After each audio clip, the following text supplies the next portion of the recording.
Mentri rangbah ka jylla Conrad K sangma mentagasngi ka arphu artre jemang ula Leit jngoh ka shnong nongspung Ribhoi District kabadang hap apo ka jirang constituency kani ka jingle jngoh Mentri rangbah ka jylla kalong bantip ban sngew ban snga bi ka jinge jong ki nongsong shnong jong ka than bat ula kularo baha kani ka jinge lenti ka jong un yele ban yarab ka jinge jong ki paitba ka jylla Meghalaya ban wanra susu shibun ki kampanroy ha kani ka sngi Mentri rangbah ka jylla ula Leit ban jurip ro ia ka wei ka school sarkar kabadon ha ka shnong nongspung kabalas dang ban jur rathai kabadon kam shibun ki jing maramot ha ka ba nakaliang Mentri rangbah ula kular ban panbahano ia kani ka school khanang bagi khana pule kani ka school kenyo ka jing sakri ka bapaka nalor Mentri rangbah ka jylla Conrad sangma laya senran langru da MLA ka jirang uba sostena sotun Deputy Commissioner ka Ribhoi District Abhilash Baranwal Raja Brahma Project Director ka DRDA lembat kiwi ki he officer ka sarkar jilla. And this is part of my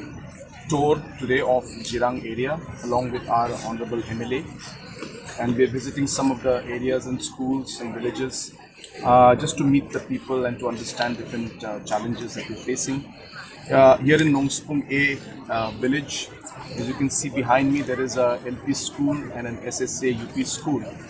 and a lot of challenges are there because the building is in a very bad condition, and therefore along with the Honorable MLA we have decided to work together and provide them in a phase-wise manner new infrastructure, and I've promised that. So along with my CMSDF scheme, along with whatever support from the MLA as well as from the SSA scheme, we will try and build up this infrastructure in a phase-wise manner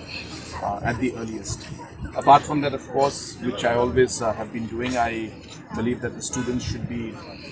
engaged in extracurricular activities. So we have also promised them some music instruments and sports equipment. Some of them I brought along with me this time, so I have handed over one small acoustic guitar, and I was so happy to see one of the youngsters,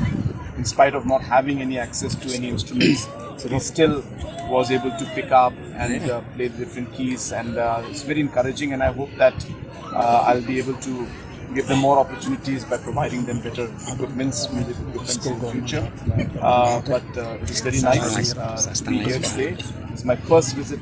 ever to this part of the constituency and this part of the state,